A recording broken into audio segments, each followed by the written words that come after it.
Hello les amis, j'espère que vous allez bien. Je suis très heureuse de vous retrouver dans cette nouvelle vidéo, la première de 2024. Et aujourd'hui, nous allons parler skincare. Je vais passer en revue 10 mythes skincare dont vous avez certainement dû entendre parler. Alors, vrai ou faux, info, intox, c'est parti. Mais avant toute chose, n'hésitez pas à venir me rejoindre sur mon compte Instagram Karine Grandval. Je partage tous les jours des tips beauté, ce que je teste, les petites nouveautés skincare. Je partage aussi des looks au quotidien. Il y a même des recettes de cuisine. Et c'est là aussi où je réponds à tous vos messages privés au quotidien. Je réponds à toutes vos questions. Enfin, j'essaye au maximum. Donc venez me retrouver sur Instagram sur Karine Grandval.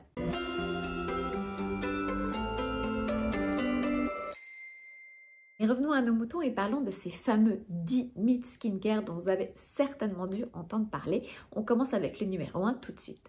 Mythe numéro 1, la peau respire. Alors non, la peau ne respire pas, nous ne sommes pas des grenouilles. En fait, l'oxygène dont a besoin votre peau est amené par l'intérieur, c'est-à-dire par la respiration. Il n'y a pas d'échange gazeux entre la surface de votre peau, donc l'organe de la peau, et l'extérieur. Donc, vous ne pourrez jamais dire « j'ai utilisé tel ou tel produit et il a empêché ma peau de respirer ». Ce n'est pas comme ça que ça se passe. Mythe numéro 2, une peau grasse n'a pas besoin d'hydratation. Alors ça, j'imagine que vous l'avez beaucoup entendu. Ce qu'il faut savoir, c'est qu'une peau qui est grasse peut manquer d'eau. Le gras et l'eau sont deux choses totalement différentes. Toutes les peaux, quelles qu'elles soient, ont besoin d'hydratation.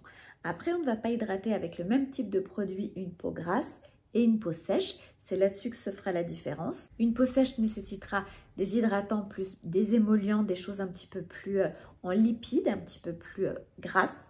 Alors qu'une peau naturellement grasse aura besoin de texture plus légère, plus en eau, plus fine, pour ne pas justement marquer ce côté gras. Mythe numéro 3, les huiles minérales sont mauvaises pour la peau. Donc les huiles minérales sont souvent des dérivés de pétrole, de pétrochimie, mais elles n'ont rien à voir avec les huiles que vous allez mettre dans le moteur de votre voiture. Parce que quand on dit ça, souvent on a l'impression qu'on va se mettre de l'huile de voiture sur notre peau. C'est pas du tout comme ça que ça se passe. Les huiles minérales utilisées pour le skincare ont été filtrées, nettoyées, donc elles sont tout à fait propres à une consommation skincare. Mythe numéro 4, le parfum dans les cosmétiques, c'est à proscrire. Alors en fait, tout va dépendre de votre type de peau. Si vous avez une peau normale, une peau mixte, une peau assez classique, sans être trop réactive ou hypersensible, le parfum ne posera pas de problème. Si en revanche vous avez une peau très réactive ou hypersensible, oui, le parfum peut parfois être un petit peu plus problématique parce qu'il peut y avoir certaines choses qui vont être sensibilisantes dans certains parfums. Mais encore une fois, souvent les parfums peuvent être moins sensibilisants que des huiles essentielles ou d'autres produits que l'on peut trouver, même dans des produits bio, dans des produits naturels.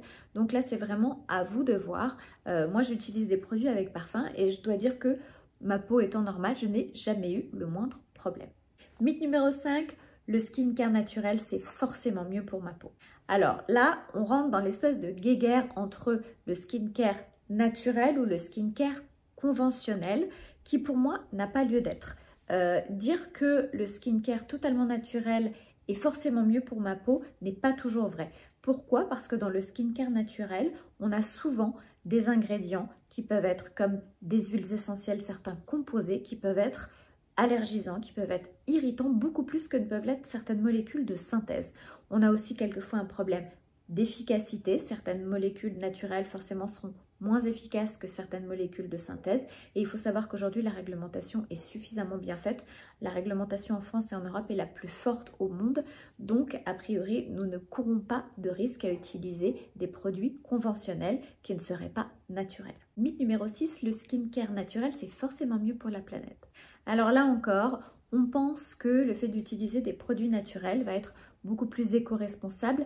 Malheureusement, ce n'est pas toujours le cas. Je vais vous donner deux exemples. Vous avez en exemple numéro 1, par exemple, le bakuchiol. Le bakuchiol est ce qu'on appelle, entre guillemets, le rétinol végétal, est plus doux. On le met beaucoup en avant aujourd'hui, sauf que le bakuchiol, on n'a pas des réserves de bakuchiol. Il faut en cultiver beaucoup. Et ce n'est pas toujours l'idéal parce qu'il demande beaucoup d'eau. Voilà, il y a certains principes qui demandent à avoir utilisation d'eau beaucoup plus importante. Vous avez notamment pas mal de cosmétiques qui contiennent de l'huile de palme. L'huile de palme aussi, c'est très compliqué parce qu'on sait que c'est pas du tout bon pour la planète. Ce n'est pas non plus l'idéal. On connaît les ravages sur la déforestation que sont les plantations de palmiers pour justement cultiver cette huile de palme. Donc voilà, il y a tout n'est pas tout blanc, tout n'est pas tout noir. Donc gardez bien ça en tête. Mythe numéro 7, le BHA, donc l'acide salicylique, est un perturbateur endocrinien. Alors comme je vous le disais tout à l'heure, les réglementations en France et en Europe sont parmi les plus drastiques au monde. Et le BHA, l'acide salicylique utilisé de manière topique ou de manière cosmétique sur la peau ne présente pas de problème de perturbateur endocrinien. Là où certaines études ont pu démontrer effectivement un effet perturbateur endocrinien, c'est quand cet acide salicylique est ingéré à très haute dose. Alors à moins que vous ne buviez 1 litre d'acide salicylique par jour, a priori il n'y a pas de risque, donc vous pouvez continuer d'utiliser par voie topique en skincare sans aucun problème. Mythe numéro 8, les silicones sont comédogènes. Alors là encore, voilà une fausse idée.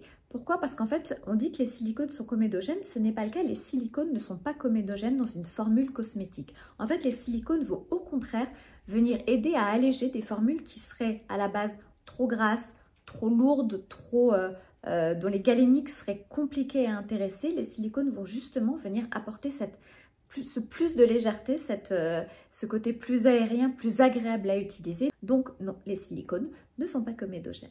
Mythe numéro 9, la crème solaire est plus dangereuse que le soleil. Alors là, on touche pour moi l'un des points les plus importants puisqu'on parle de santé. Au-delà même de la beauté, c'est vraiment de santé dont il s'agit.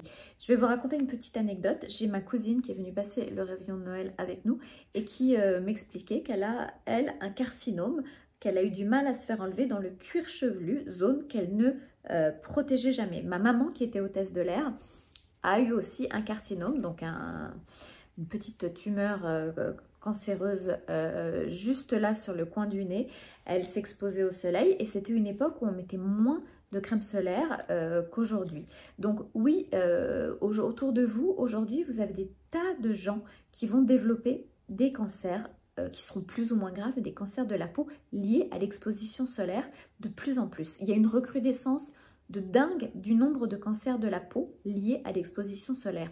L'exposition solaire, elle a lieu tous les jours, 365 jours par an, parce qu'on ne parle pas seulement des rayons du soleil, en tout cas de ceux qui sont visibles, qui sont les UVB, ceux qui vont vous faire bronzer, on parle des UVA. Et ces UVA, ils sont présents 365 jours par an, ils passent à travers les vitres. Donc si vous travaillez à votre bureau derrière votre fenêtre, oui, vous avez les UVA qui passent et cela vient endommager votre ADN. Donc vraiment, c'est primordial de vous protéger la peau du rayonnement solaire. On sait d'ailleurs que le rayonnement solaire est responsable de 80% du vieillissement cutané. Donc après, à vous de faire votre choix. Je précise toutefois qu'il existe des filtres solaires qui peuvent être plus irritants que d'autres. Il s'agit notamment de l'octocrylène et de l'avobenzone. Donc quand vous achetez une crème solaire, regardez dans la composition si ces types de filtres, là on parle de filtres chimiques, sont présents dans la composition de la crème. Si vous avez une peau plutôt sensible, plutôt réactive, évitez ce type de filtre solaire. Mais aujourd'hui, on trouve de très bons produits avec des filtres super efficaces, non irritants. Donc, on n'a plus aucune excuse pour ne pas se protéger la peau du soleil. Mythe numéro 10, le rétinol affine la peau. Alors là encore, ça peut être une sensation qu'on peut avoir.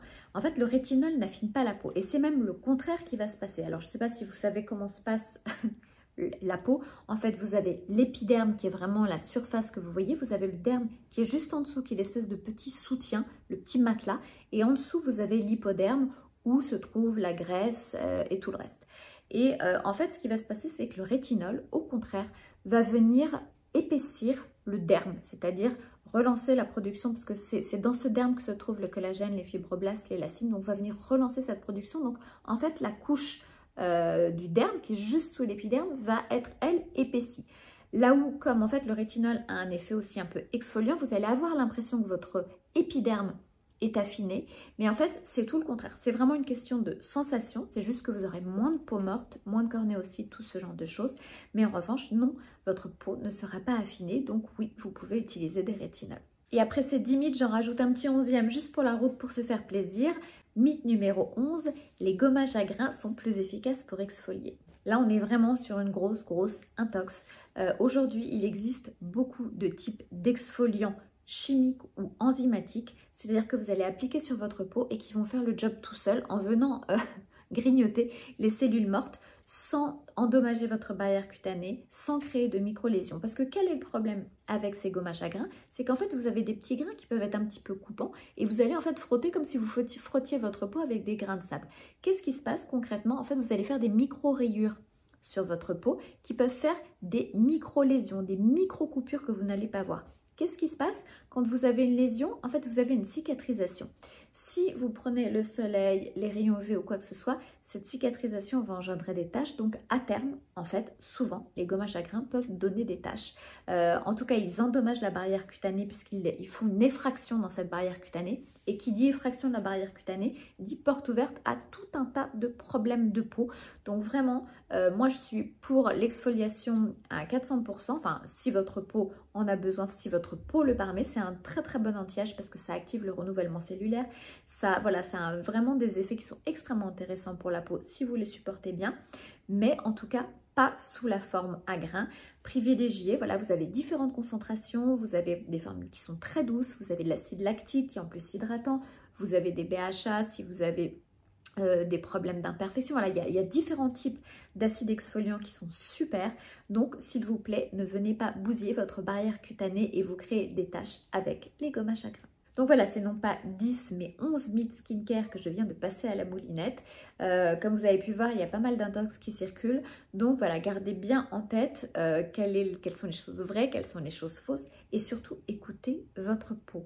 Votre meilleur indicateur, c'est vous et le ressenti que vous avez sur votre peau. Et c'est vous qui êtes votre boss skincare, c'est vous qui êtes à la barre, c'est vous qui savez, c'est vous qui sentez. Donc oui, allez piocher à droite, à gauche les bonnes infos, les choses à ne pas faire et puis les choses à privilégier. Et après, vous faites votre petite tambouille, vous faites votre micmac et ce sera parfait comme ça. J'espère que cette vidéo vous a plu. Si elle vous a plu, n'hésitez pas à la liker, à la commenter, à la partager. N'hésitez pas à vous abonner aussi si ce n'est pas encore fait. Quant à moi, j'ai hâte de vous retrouver très bientôt dans une prochaine vidéo. D'ici là, prenez bien soin de vous. Je vous embrasse très fort. Ciao, ciao.